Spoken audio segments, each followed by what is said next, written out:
A polêmica das emendas parlamentares. Arthur Lira se reúne com Lula e defende liberação do pagamento. Ministro Flávio Dino dá prazo para que deputados expliquem o rito de aprovação das verbas. Avião da Latam faz pouso forçado em Brasília após declarar emergência. E o Réveillon mais famoso do mundo em Copacabana terá 12 minutos de queima de fogos e show principal com a cantora Anitta. O Brasil News da Rede Brasil está começando.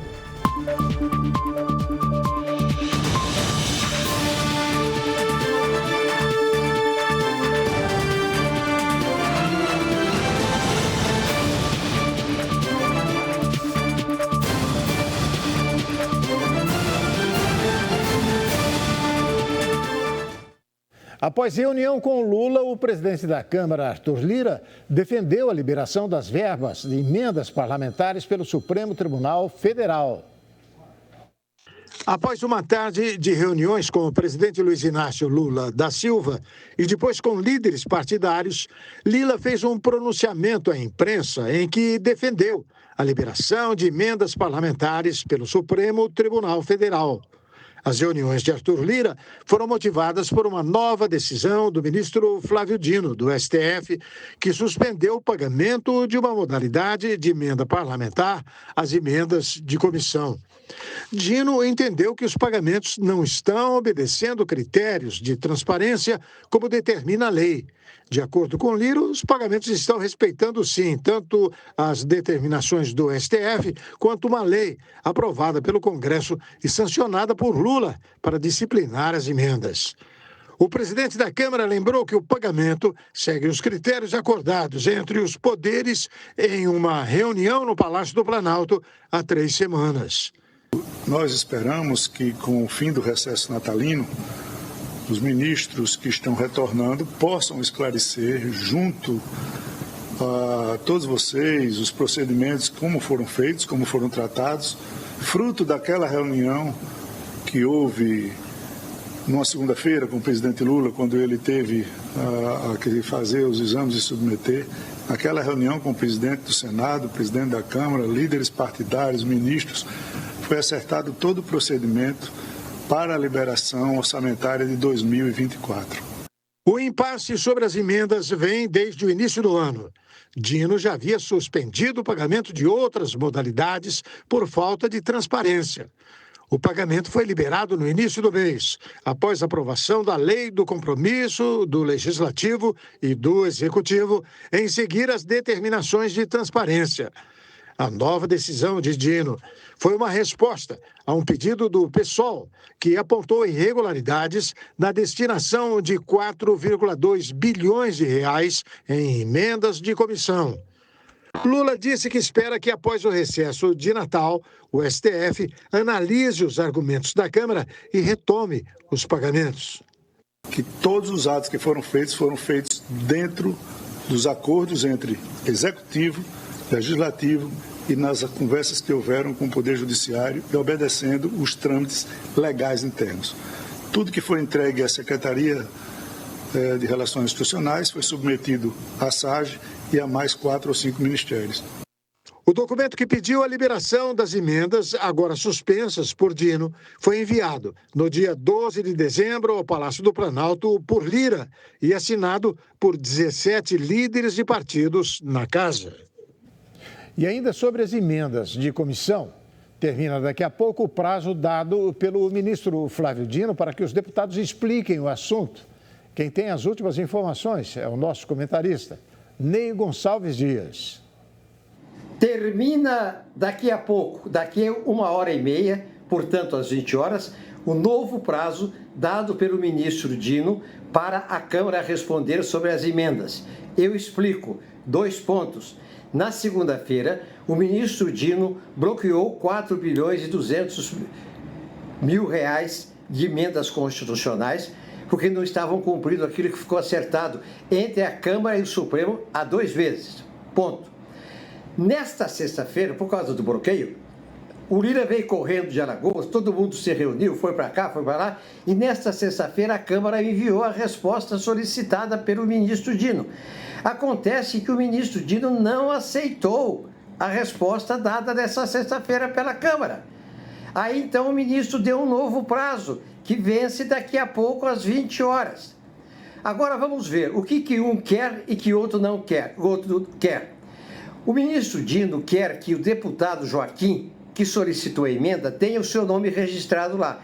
O deputado Joaquim solicitou uma emenda no Ministério da Saúde de 4 milhões de reais para a Santa Casa de Misericórdia de São José dos Campos. Ponto. O que a Câmara quer? A Câmara quer que a emenda de 4 milhões que saiu não identifique o Joaquim. Ninguém sabe quem pediu. E ninguém sabe para onde foi o dinheiro. Quer dizer, é aquele tal do secreto. Ninguém solicitou. Ninguém sabe para onde foi. E o dinheiro desapareceu. É isso que deputados e senadores querem. A grana, a gula, a ganância. Ninguém sabe para onde foi o dinheiro. O ministro Alexandre de Moraes, do Supremo Tribunal Federal, negou pedidos de soltura dos generais Walter Braga Neto e Mário Fernandes, presos sob acusação de tramar um golpe de Estado contra a posse do presidente Lula. Para Moraes, os motivos que levaram os 2 oficiais do Exército à cadeia persistem e, portanto, as prisões preventivas devem ser mantidas. A decisão relativa a Braga Neto foi tomada na última terça-feira, véspera de Natal, e a de Fernandes nesta quinta. Em nota, o advogado José Luiz Oliveira, responsável pela defesa de Braga Neto, afirmou que a decisão do ministro de manter a custódia do general era previsível, apesar da defesa entender que não há absolutamente nenhuma prova que justifique a sua prisão. O criminalista disse também aguardar o julgamento da turma em referência ao novo recurso a ser analisado por colegiado da Corte, composto por 5 ministros. Em relação a Mário Fernandes, Moraes afirmou que a defesa não apresentou ao tribunal fato novo que pudesse afastar a necessidade de manutenção da prisão. O ministro citou manifestação da Procuradoria-Geral da República pela continuidade da ordem privativa de liberdade. Segundo a PGR, a situação fática e jurídica que autorizou a decretação da prisão preventiva de Mário Fernandes mantém-se inalterada, não havendo nos autos fato novo capaz de modificar esse entendimento. A Polícia Federal apontou que Fernandes, general de brigada da reserva que atuou como chefe substituto da Secretaria-Geral da Presidência na gestão Bolsonaro, participou de ações ilícitas com a finalidade inicial da prisão ilegal de Moraes e seu possível assassinato. Em um segundo momento, de acordo com a PF, o plano envolvia os homicídios dos então presidente e vice-eleitos com a finalidade de impedir a posse do governo escolhido nas urnas. Também na terça, Moraes cobrou explicações do Exército sobre visitas diárias que os oficiais presos no âmbito da investigação sobre a tentativa de golpe têm recebido de familiares e advogados. A cobrança foi dirigida aos comandos militares do Planalto e do Leste, este último responsável pelo comando da 1ª Divisão do Exército no Rio de Janeiro, onde está detido Braga Neto. Outra decisão de Moraes na véspera do Natal foi a prisão de Daniel Silveira. Em despacho, o ministro do Supremo Tribunal Federal afirmou que o ex-deputado, preso de novo após 4 dias em liberdade condicional, mentiu e omitiu informações sobre o seu real deslocamento no fim de semana. Um avião da Latam fez pouso forçado em Brasília após voar em círculos e declarar emergência. Um avião da Latam fez um pouso forçado em Brasília após declarar emergência e voar por cerca de 40 minutos em círculos. O episódio aconteceu na noite desta quinta-feira. Segundo informações do site Flight Radar, O Airbus A320 decolou do Aeroporto Internacional Juscelino Kubitschek, na capital federal, por volta das 21h45 e pousou por volta das 22h20. A aeronave seguiria a viagem até Teresina. A Latam informou que o voo LA3852 precisou retornar ao aeroporto de origem devido à necessidade de manutenção corretiva não programada na aeronave. O pouso ocorreu sem intercorrências e todos os passageiros foram desembarcados em absoluta segurança. A empresa não detalhou se algum dano na aeronave exigiu a manutenção de última hora, mas destacou que está oferecendo toda assistência aos passageiros. A companhia aérea do Azerbaijão disse que o avião dela, fabricado pela Embraer, caiu por interferências externas. A causa da queda de um avião Embraer da Azerbaijan Airlines no Cazaquistão teve interferência externa, física e técnica. É o que apontou hoje os resultados preliminares da investigação sobre a tragédia em meio à crescente especulação de que a aeronave pode ter sido atingida por mísseis de defesa russos. A companhia anunciou ainda que estava suspendendo os voos para várias cidades russas por causa da investigação. O avião com 67 pessoas a bordo viajava na quarta-feira de Baku, capital do Azerbaijão, para Grozny, capital da Chechênia, no território russo. A aeronave caiu em circunstâncias ainda pouco claras e sofreu incêndio perto da localidade de Aktau, um porto do Mar Cáspio no oeste do Cazaquistão, muito longe do trajeto previsto. As autoridades cazaques confirmaram 38 mortos. O presidente da Agência de Aviação Civil Russa, Dmitry Yadrov, afirmou nesta sexta que o avião tentou pousar em Grozny durante um ataque de drones ucranianos. De acordo com ele, a situação do aeroporto da capital chechena era muito difícil devido aos ataques dos drones. Já o Kremlin destacou que não vai se pronunciar sobre o avião até o fim da investigação, após os relatos de que a aeronave pode ter sido atingida por mísseis de defesa russos. Fotos e os vídeos da fuselagem do avião mostram buracos que normalmente são provocados por mísseis de defesa antiaérea.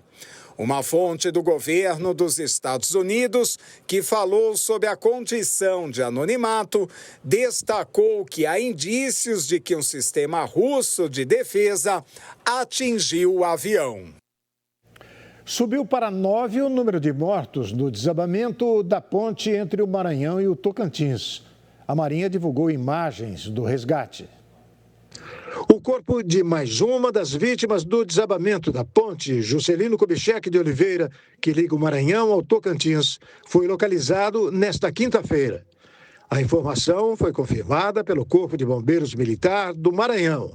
Com isso, o número de mortes confirmadas chega a 9, enquanto 8 pessoas continuam desaparecidas. O corpo da 9ª vítima foi localizado por moradores da região fora da área de mergulho, a aproximadamente 6 quilômetros do local do desabamento. Ainda não há informações sobre a identidade da vítima. A Marinha divulgou imagens das buscas. Os vídeos mostram escombros da ponte, além de veículos e carga que caíram, segundo a Marinha, por causa da correnteza. Alguns escombros estão instáveis e podem ter algum risco para os mergulhadores, mas a busca não foi interrompida. Os mergulhadores da Marinha do Brasil localizaram um caminhão que estava carregado de ácido sulfúrico, uma moto e uma caminhonete que estão submersos nas águas do rio Tocantins. Com a queda da ponte, 3 caminhões que transportavam 22 mil litros de defensivos agrícolas e 76 toneladas de ácido sulfúrico, um produto químico corrosivo, caíram no rio.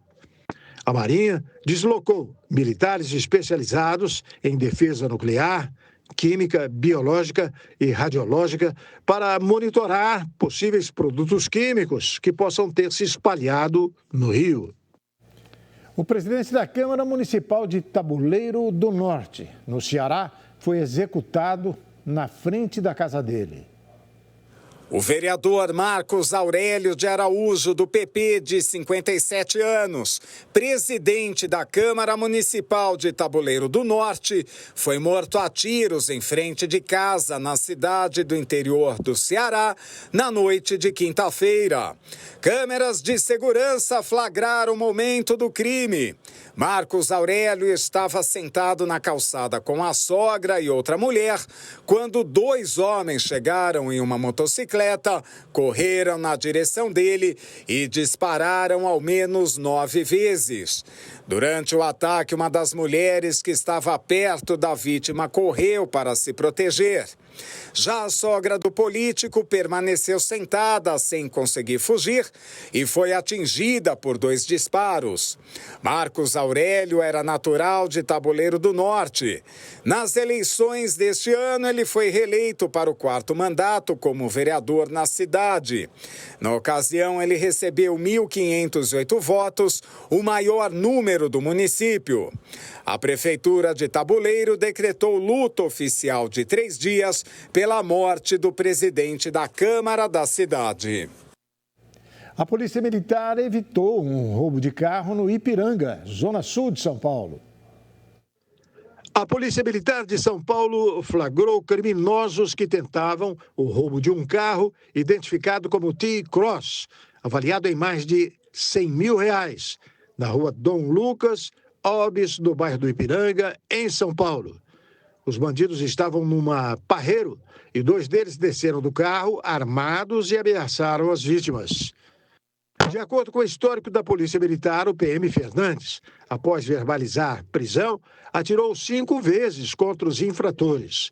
Um deles tentou a fuga a pé, no sentido Rua das Juntas Provisórias. Os outros 2 criminosos tentaram fugir com a Parreiro e foram perseguidos até colidirem em uma parede na Rua Maciel Parente. Após a colisão, escaparam pelas vielas. Câmeras de segurança registraram o exato momento em que a tentativa de roubo aconteceu. Os criminosos que fugiram foram localizados cerca de 20 minutos depois, numa favela da região. Os pertences das vítimas foram recuperados e devolvidos. O caso foi registrado como roubo, adulteração de sinal identificador de veículo automotor, corrupção de menor e tráfico de drogas. E vamos ao conflito do Oriente Médio. Rebeldes do Iêmen reivindicaram o lançamento de um míssil contra o aeroporto de Tel Aviv, em Israel. Os rebeldes hutis do Iêmen, apoiados pelo Irã, disseram nesta sexta-feira que dispararam um míssil contra o aeroporto Ben Gurion de Israel. A ação ocorreu depois que ataques israelenses atingiram o aeroporto internacional de Sanaá e outros alvos em áreas controladas pelos rebeldes no Iêmen na quinta-feira. A Força de Mísseis das Forças Armadas do Iêmen realizou uma operação militar visando o aeroporto Ben Gurion na área ocupada de Jaffa, usando um míssil balístico hipersônico do tipo Palestine 2. O míssil conseguiu atingir seu alvo apesar da censura do inimigo e a operação resultou em baixas e na suspensão da navegação aérea no aeroporto. Os militares israelenses disseram hoje que um míssil lançado do Iêmen foi interceptado antes de cruzar para o território israelense. Na quinta, aviões de guerra de Israel atacaram o aeroporto de Sanaá, onde o chefe da Organização Mundial da Saúde, Tedros Adhanom, disse que estava esperando um voo. 4 pessoas morreram no ataque ao aeroporto e cerca de 20 viajantes e funcionários ficaram feridos. Os ataques contra o que o exército chamou de alvos militares rebeldes deixaram 6 pessoas mortas no total e ocorreram um dia após os rebeldes reivindicarem ataques com mísseis e drones contra Israel. O aeroporto internacional de Sanaá retomou os serviços. E a seguir, acompanhe. Brasil gera quase 107 mil empregos formais em novembro. Comércio lidera a alta. O Brasil News volta daqui a pouquinho aqui pela Rede Brasil. Até já.